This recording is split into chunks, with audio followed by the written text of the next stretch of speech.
안녕하세요. 그림빌 가족 여러분. 오늘 금요일 아침, 하나님께서 오늘 이 하루를 우리에게 선물로 주셨습니다. 그러니 우리 성령님을 의지하며 불굴의 용기를 가지고 오늘 하루를 담대하게 살아가실 수 있기를 간절히 기원합니다.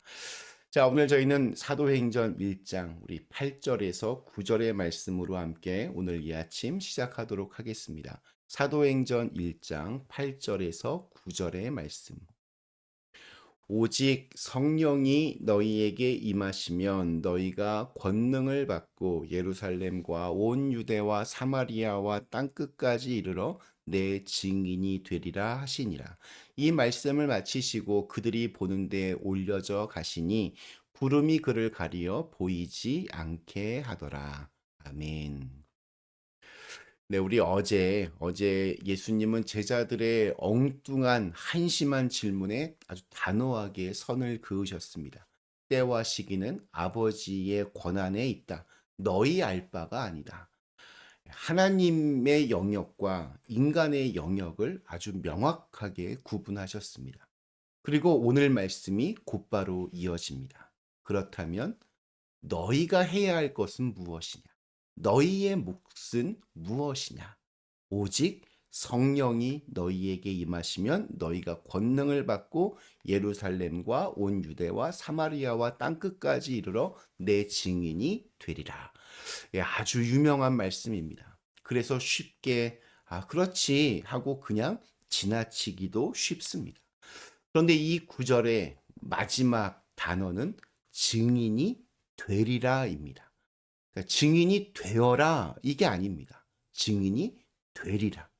선포하고 있고 또 예수님이 선언하고 계십니다. 성령이 임하시면 너희는 증인이 될 것이다. 이것은 또한 약속이기도 합니다. 자, 그렇다면 증인이란 무엇입니까? 법정에서 증인의 역할은 매우 중요합니다. 증인은 자신이 직접 보고 경험한 것만을 말할 수 있습니다. 어떤 논리를 펼치거나 상대방을 설득하는 것은 변호인의 역할입니다. 증인은 오직 하나의 질문에만 답해야 합니다.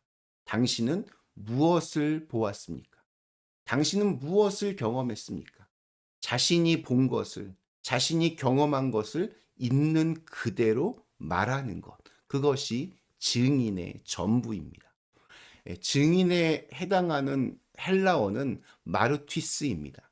오늘날 순교자를 뜻하는 마르터가 바로 이 단어에서 나왔습니다. 처음에는 단순히 목격자, 증언하는 자라는 의미였습니다. 그런데 초대교회 성도들이 자신이 본 것을 말했다는 이유로 목숨을 잃기 시작하면서 증인과 순교자는 같은 단어가 되었습니다.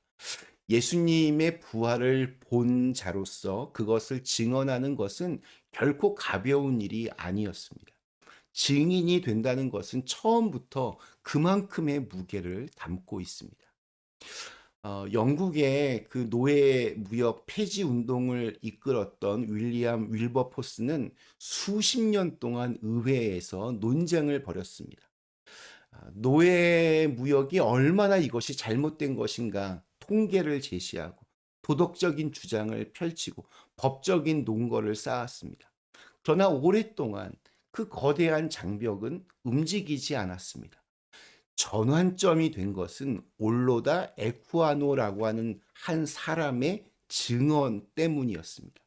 아프리카에서 납치되어서 노예로 팔렸다가 스스로 자유를 얻은 그는 자신이 겪었던 것을 그대로 기록한 책을 출판했습니다.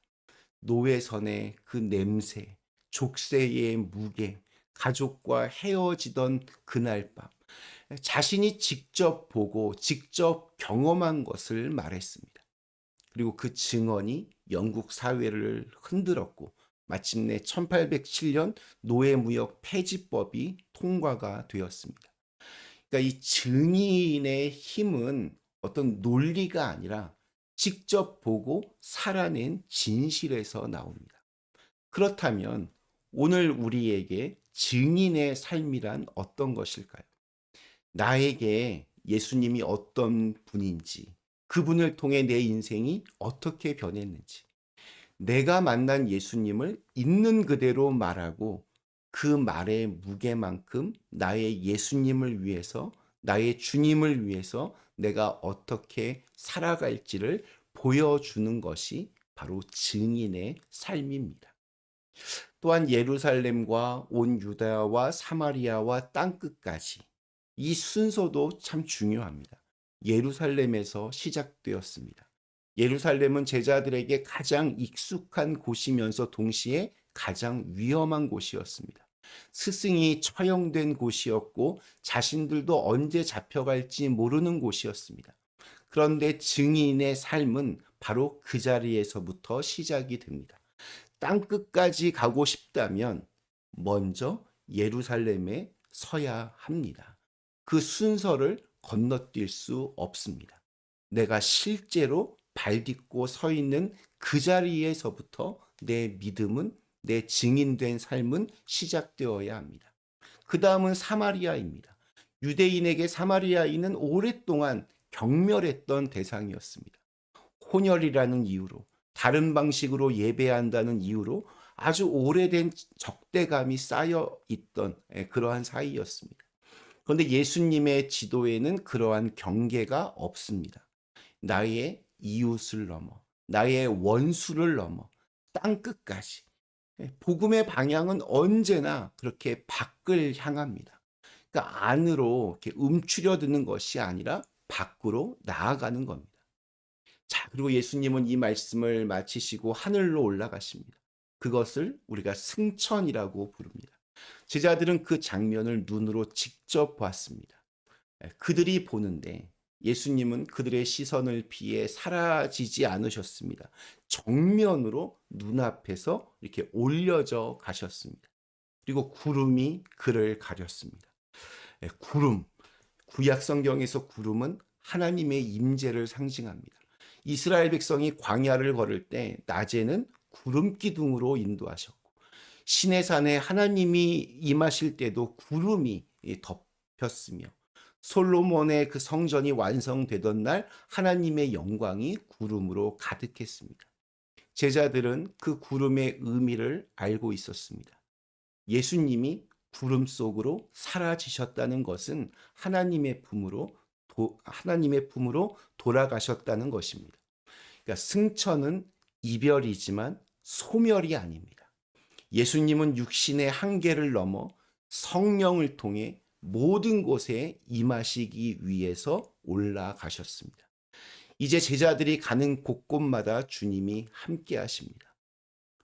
자, 그리고 이제 땅에 남겨진 제자들은 그래서 스스로 서야 합니다. 더 이상 예수님의 뒤를 따라가는 사람들이 아닙니다. 예수님이 가리키신 방향으로 직접 걸어야 하는 사람들이 되었습니다. 예수님이 계실 때는 막히면 물어볼 수 있었고 두려우면 곁에 계신 분을 바라볼 수 있었습니다. 예수님을 흔들어 깨울 수도 있었습니다. 그런데 이제 그 가시적인 의존이 끝났습니다. 그래서 이제부터는 보이지 않는 성령을 의지해서 자신의 두 발로 서야 합니다. 성령은 어떤 도깨비 방망이가 아닙니다. 성령이 주시는 능력은 누구를 힘으로 이기는 그런 것이 아니라 바로 두려움을 이기고 앞으로 나아가는 용기입니다. 옛날 그 이전처럼 겁내고 도망가는 것이 아니라 내가 옳다라고 믿는 것을 향해 담대히 나가게끔 하는 그러한 권능, 바로 이것이 성령님께서 우리에게 역사하시는 순간입니다. 그 순간 우리의 미래는 이미 정해집니다.